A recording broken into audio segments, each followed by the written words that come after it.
2024 has been a wild ride, and 2025 has some things that you might want to be paying attention to. What's up, guys? Ian Sandusky from Lakewood Machine Tool back here again for Practical Machinist. And on this episode of Machine Shop Talk, we're going to be going over the last year as it relates to my shop, Lakewood Machine Tool, and some things in the coming year in our industry at large that you might want to have on your radar because it might be important. But before we do, make sure you like, subscribe, and turn on notifications below to make sure you never miss a video. Let's get into it.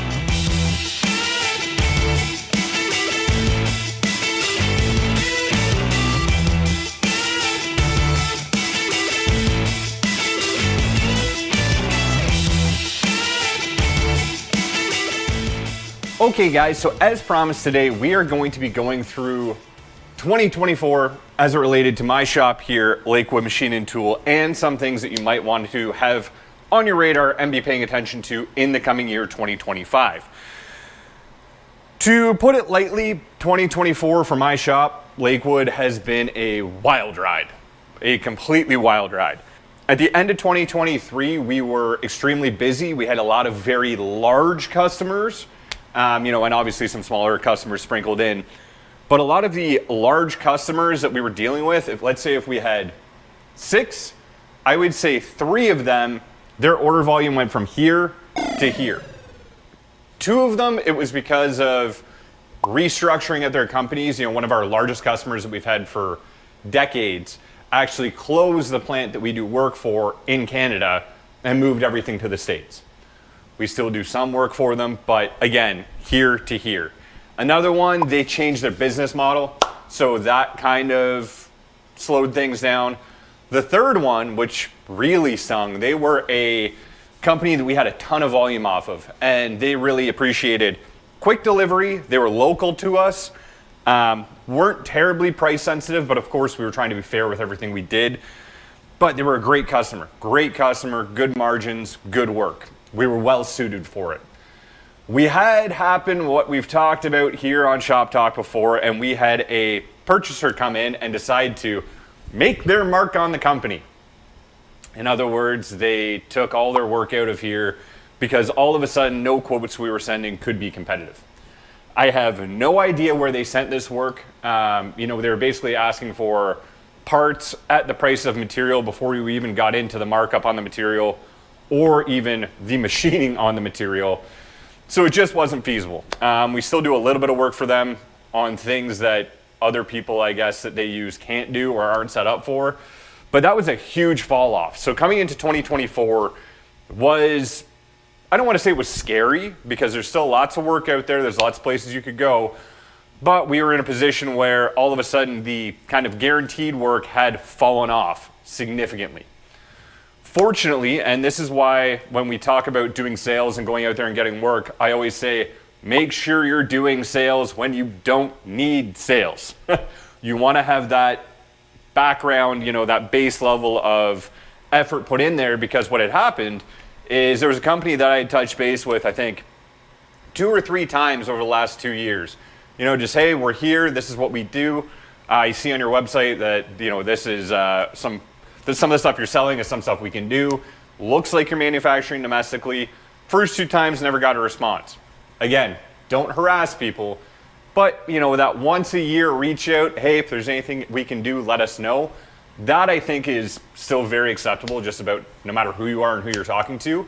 And it just so happened right at that time, this company was expanding and said, hey, can we come to your shop? We actually have quite a bit we need to do, and it seems like you're well set up. So the timing worked out. They came in and we kind of partnered with them in a way now. And that kind of work that we're doing for them, that we've been doing over the last year, is rotary transfer tooling. Rotary transfer tooling is the tooling, so like insert holders, 2-axis CNC heads, inverter bushings, ejector sets, drawbars. It's all the kind of tooling that goes into these very specialized CNC machines called rotary transfer machines.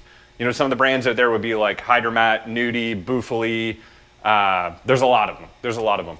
But they're very, very cool machines because they're like 6, depending on what kind of machine they are. They all kind of operate on the same principle.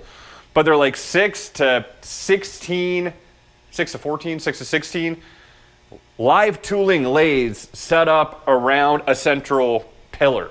And on that central pillar, you have the spindles, and they all turn. So each part gets one operation per station as it goes around. It's kind of like a multi-Swiss, where you see where it'll do one operation, rotate, except these are meant for even higher production than that. They're great if you want to make 10,000 to a few million of something a year. These things will spit out a part complete, tight tolerance in just about any material in every 4 to 5 seconds. They're crazy. They're big in automotive, they're big in medical. They make a lot of screws, fittings, things where you're making a ton of something, and they all need to be exactly the same. This kind of work, historically, Lakewood Machine Tool, I guess it says it right in the name, Machine and Tool, but we were a tool and die shop. That's what my dad started it as in 1988. So we have that baseline knowledge with the tooling end of things. And this is all hardened A2, hardened D2, lots of different proprietary steels and processes, but a lot of grinding, a lot of hard turning, a lot of hard milling, wire EDM, fit and finish, on top of, the regular production type machining for it. So it was a little bit intimidating at first because we're dealing with extremely tight tolerances that need to be held after heat treat, which kind of introduces all the grinding, the EDM, and all that kind of stuff. But it ended up being a very good fit. So we have been moving ahead with that over the last year, on top of bringing in other customers that have been great. That was kind of the big change that happened here. The other good thing that endeavor for us has done is it's really been an opportunity for us to level up our machine shop and level up our skills. If you get used to always working to 2 thou tolerance, 5 thou tolerance, when you see a 2 thou or 2/10 one-way tolerance, that can be extremely intimidating. Oh, I don't even know if our machines can do it. You need to change your thinking, and then all of a sudden when you see other work come in that we might have turned away before because we're like, we just can't hold that kind of tolerance, now we do that work as well. So it's been a great experience for us. It's something we're continuing with and really looking forward to that in the future. The other big shift we had here at Lakewood, I guess not a shift, the other thing we continued to develop was staffing. We've grown to 8 people now, which is fantastic. I always kind of said I don't want to be bigger than 10 to 15 people because then that introduces a whole different method of doing business than I'd probably like to. But we added a couple more people, which has been great. Had a couple staffing changes, which happens. The other thing we've been doing is continuing with our apprenticeship program. It's not really a formal program for what we do in-house, but we still have our apprentices. They go on block release. In Canada, we have the Red Seal program. It's the licensing for skilled trades. We had a couple of our apprentices go and do their level 2 and level 3. It's a 4-year program, so they're getting up there. We're continuing to do that. As a lot of you guys would know out there, that pool of talented machinists that used to exist out there just isn't there anymore. So we have to focus on starting people from the ground up and building them rather than expecting somebody to come in, swoop, and rescue us from our labor problems. Not a problem, it's what we've been doing.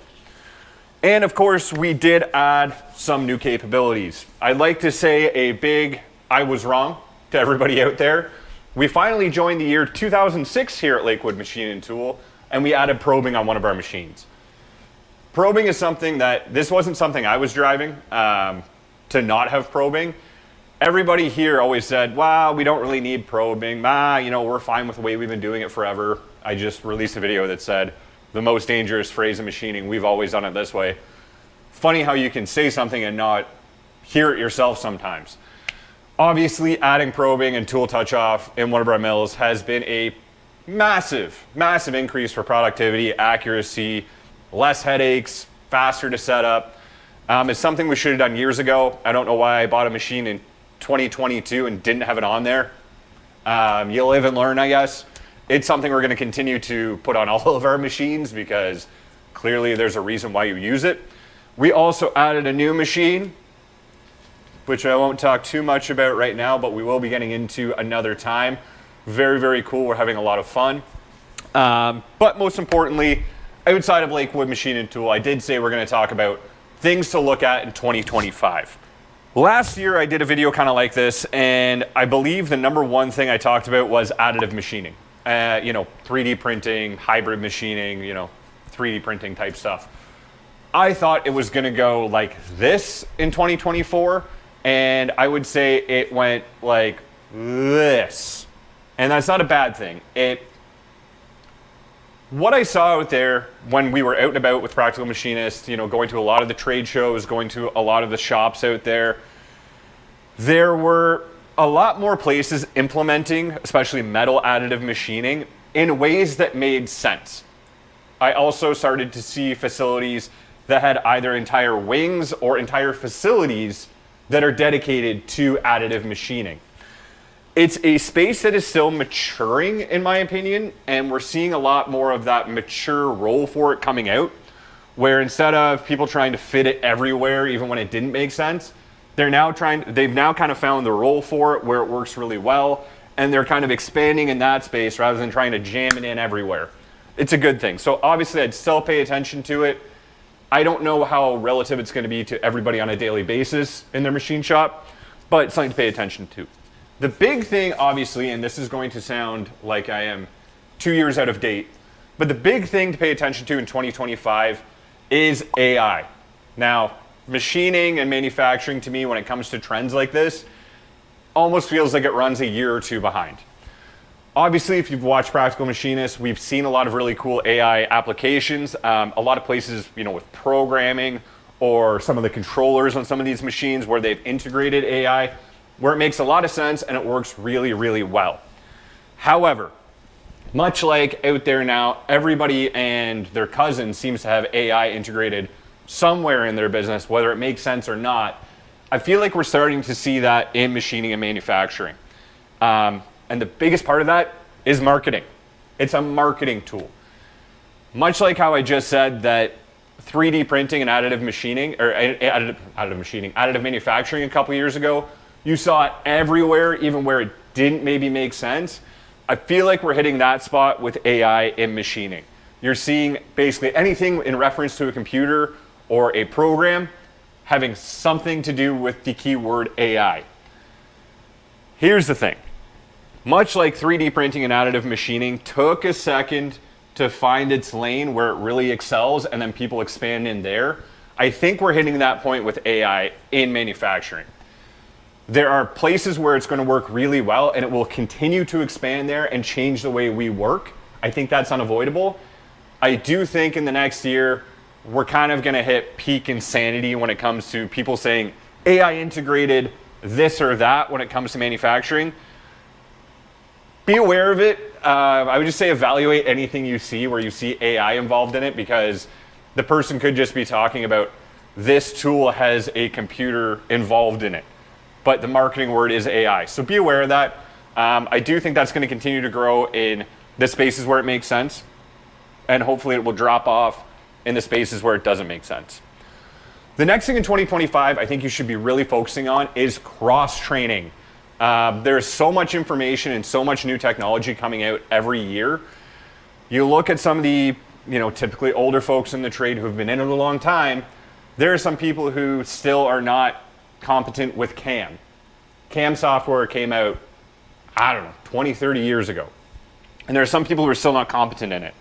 Now we have all these other things that can go into machining. Like I said, probing, we were late on that one. Laser machining, additive machining, hybrid machining, automation. All these things, the field of machining back 100 years ago was mill, lathe, manual bench work. It has been expanding and expanding and expanding and will continue to do so. I think any skills you can start to learn now, whether that's as simple as buying a book on automation, learning how to program a PLC an hour a week on your spare time while you're watching TV on your laptop, looking into the new technology, reading some articles, watching some videos, to keep yourself on top of this a little bit at a time is going to serve you well. Because if you have to go at the end when all this stuff is out there, you're 20 years into your career and you don't know about them, you have to learn it all at once, that's much more difficult. So I would really focus this year on trying to cross-train. If you're a mill guy and a lathe guy, well, maybe you should be reading books on how to program, reading books, watching videos, whatever, on how to do mill turn stuff. Or maybe your shop doesn't have a VTL.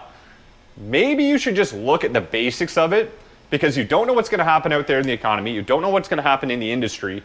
It's always better to have a base understanding of a lot of things. In general, this is a huge generalization. It's better to have a base understanding of a lot of things and be good at a couple things than be really hyper-focused good at one tiny thing and have no concept of anything else. Yes, those guys that have a very, very high understanding of a very small area, they make a lot of money because they do something no one else can. However, if that changes, they're kind of set up for a dangerous situation. So anyways, guys, those are my kind of things I think you should be paying attention to in 2025. Obviously, there's a lot more that we could get into, and I'd like to know in the comments below what you guys think might be the things to pay attention to in the coming year. What are the trends you're seeing? Are there any concerns on the horizon you think we should all be paying attention to? Let us know in the comments below. And as always, make sure you like, subscribe, and turn on notifications below to make sure you never miss a video. Thank you very much for watching, guys. You take care.